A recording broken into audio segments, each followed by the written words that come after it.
digamos, para el tema de las ejecuciones extrajudiciales o de las desapariciones forzadas, es empezar a enfrentarse a toda una cantidad de situaciones de vulneración de derechos, de no entender qué pasó. Muchas veces empiezan los sentimientos de culpa, de por qué no hice algo. En el caso de las desapariciones forzadas, entonces, bueno, yo por qué la mandé a la tienda, yo por qué no la acompañé ese día, por qué no fui con él. Jaime Fernando Hurtado García tenía 19 años, iba a cumplir los 20. Jairo Iván Hurtado García acababa de cumplir los 32 años, así que los cumplió el 30 y se lo llevaron el 17. Con lo de mi hijo de Jairo Iván, pues somaticé una hiperkeratosis y psoriasis. Y fuera de eso, pues sí, la falta de sueño, eso sí, yo ya, para mí dormir, eso es, por eso duermo a veces de día, porque de noche no puedo, pero sí la pérdida de sueños, así, el estrés, todo, sino que sí de pronto he sabido cómo manejarlo. No es lo mismo una persona que tiene un desaparecido por unos móviles que no pueden ser muy claros a cuando son móviles políticos, entonces empieza la persecución política, las amenazas, los hostigamientos, porque generalmente cuando asesinan a alguien o cuando se llevan a una persona que es líder, que es sindicalista, que es estudiante, defensor o defensora de derechos humanos, entonces queda el estigma de se lo llevaron porque estaba, siempre empieza pues a darse la justificación de la victimización y por ende entonces la familia lleva toda esa carga de que el funcionario entonces, muchas veces nos ha tocado que le dicen a la persona, pero es que en la calle, por ejemplo, es que su hija era guerrillera, que nos ha pasado, por ejemplo, en el caso de Caterine Soto. Entonces, es un tema donde la gente no respeta el dolor de la familia y con el tema de los funcionarios ha sido también bien complicado. Yo tengo 71 años y desde niña me ha tocado vivir esta violencia y y el cuento de la democracia, pero que no es democracia, de la justicia, que no es justicia. Según eso, el pecado mío fue haberles enseñado valores a mis hijos. A Jaime Fernando lo asesinaron porque descubrió un robo continuado. A Jairo Iván también por hacer las cosas, por hacer justicia con honestidad. Entonces es bien difícil.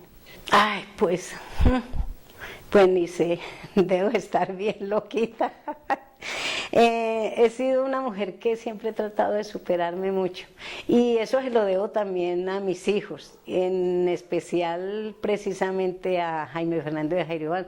Ellos eran muy realistas y me hablaban mucho y como con Jairo Iván compartí también mucho porque él vivíamos los dos, entonces siempre hablábamos y él era supremamente realista y me enseñaba muchas cosas, me decía muchas cosas que yo en el momento no las apliqué, pero que las he aplicado ahora después de que él no está.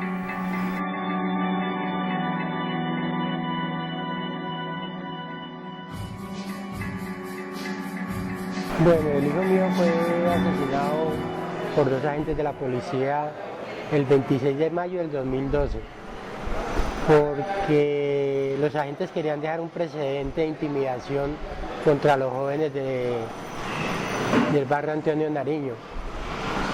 Mi hijo mío se encontraba en una esquina tomando cerveza con unos amigos, llegaron los agentes arbitrariamente, los hicieron correr y le pegaron un tiro al hijo mío en una rodilla, en un pie, él cae arrodillado.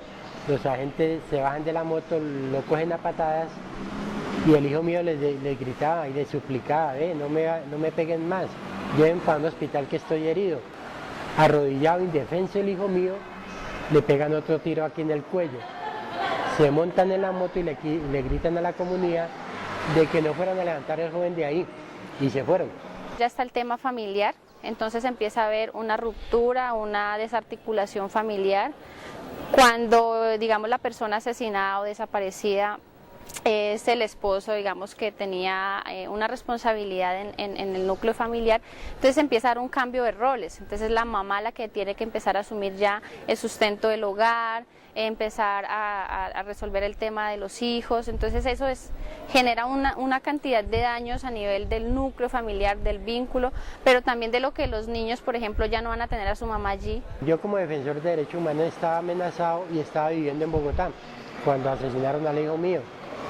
Entonces me tocó dejar el trabajo, regresar al Cali y ponerme al tanto del asesinato del hijo mío, en el cual han sido 2 años, 5 meses, 6 días, donde me ha tocado luchar, hacer caminatas a Bogotá, hacer plantones en Bogotá en la Fiscalía General de la Nación, en la Procuraduría, en Naciones Unidas, en muchas partes donde he pedido la colaboración y la ayuda para que se esclarezca este asesinato del hijo mío. Ahora estoy aquí en la Gobernación del Valle sin ayuda, prácticamente estoy haciendo una huelga de hambre forzosa y por lo que yo soy diabético pues me ha causado en la salud unos intercambios.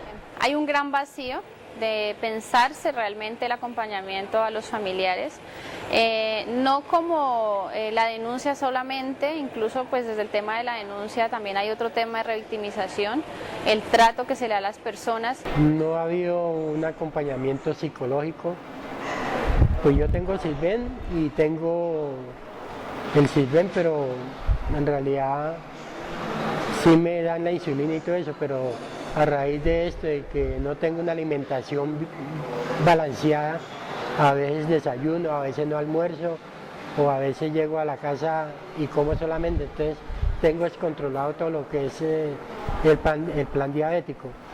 Desde que sucedió el asesinato del hijo mío, he estado hospitalizado en las 2 caminatas que iba a Bogotá, he estado hospitalizado 8 días en Bogotá en el hospital. Entonces ha sido un cambio total. En lo psicológico, ni a mí ni a la familia había un acompañamiento psicológico.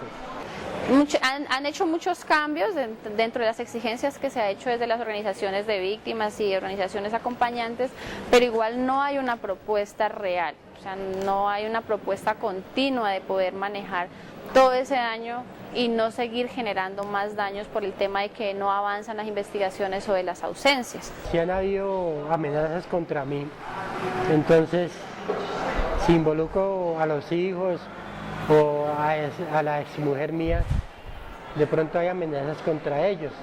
Entonces no, he estado solo en esta lucha. Búsqueda, ¿no? Cuando el tema de la desaparición forzada o la búsqueda de la verdad en las ejecuciones extrajudiciales, es que la gente ya no trabaja de la misma manera, porque todo está en función de que el asesinato de mi hijo, la desaparición de mi hijo, de mi esposo, de mi familiar, no quede en la impunidad. Porque si nuestro sistema judicial funcionara de la manera, pues las familias podrían estar tranquilas y podrían hacer sus duelos cuando hay un cuerpo, podrían hacer sus duelos, enterrar a sus familiares y tratar de reconstruir unos proyectos de vida a partir de allí. Que esa es otra de las cosas que se ve afectada, que son los proyectos de vida. O sea, ya la persona no va a ser la misma, porque lo que venían haciendo, lo que venían construyendo como familia, se ve totalmente truncado. Esta lucha la seguiré hasta que mi Dios me dé la oportunidad de que haya una verdad y una justicia. Si de aquí a enero, febrero no ha habido que el fiscal haya llamado a imputación de cargos a los agentes, realizaré otra caminata hasta Bogotá.